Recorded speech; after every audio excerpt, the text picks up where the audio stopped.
Our beloved Boss Mike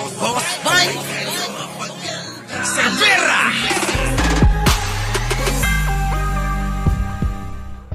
Nahaharap ngayon sa reklamo si Senator Risa dahil sa isyu ng panunuhol ng testigo sa isang investigasyon. Ako po yung witness, kinuhang witness ni Sen. Risa Ontiveros na nakatakip yung muka.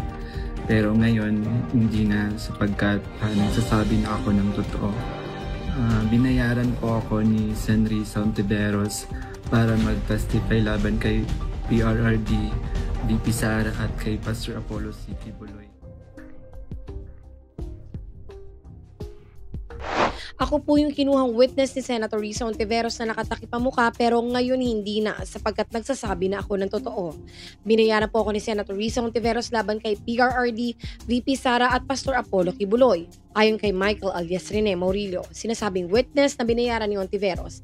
Viral ang pagkanta na yan ni alias Rene o Michael Maurilio 2 buwan ang nakakaraan.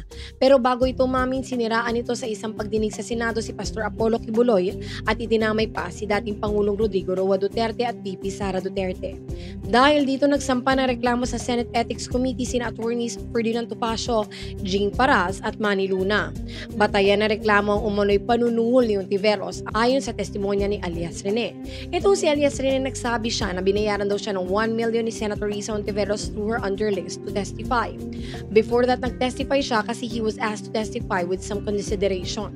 Wika ni Attorney Jacinto, Jing Paras, complainant laban kay Ontiveros.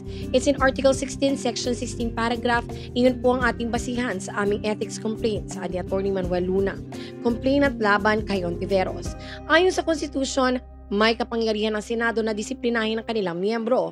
Kasama rito ang suspensyon o pagpapatalsik sa isang mambabatas ngunit kailangan ng boto ng 2/3 o 16 sa 24 ng mga senators. Each house may determine the rules of its proceedings, punish its members for disorderly behavior, and with the concurrence of 2/3 of all its members, suspend or expel a member. A penalty of suspension when imposed shall not exceed 60 days. Sad sa 1987 Philippine Constitution. Giit ni Ontiveros, anda siyang sagutin ng reklamo at paninira lamang ito laban sa kanya. Ayon pa sa senadora, mas dapat tutukan ng Senado ang mas mabibigat na issue katulad ng flood control scam. Bothered in the sense na ang dami-daming trabaho na ginagawa dito sa Senate. May mga dramas pa dyan pero sige lang, hindi po kami magpapadistract dyan ayon kay Senator Risa Ontiveros. Giit ng mga complainants, hindi maaaring gamitin ni Ontiveros ang immunity from suit ng mga senador upang makatakas sa pananagutan. Nauna nang sinabi ni alias Rene na napilitan siya lumantad dahil sa tinatakot umano siya ni Ontiveros.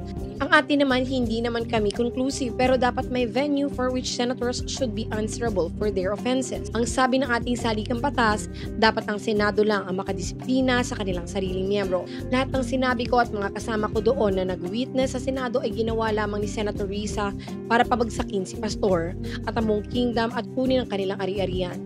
Ngayon po, tinatakot po ako ni Senator Risa. Ayon kay alias Rene, sa ngayon, hindi pa nagko-convene ang Senate Committee on Ethics and Privileges. Kasama si miyembro sina Senator Marcoleta, Zubiri, Villanueva, Ejercito at Soto, ngunit wala pang napipiling chairman.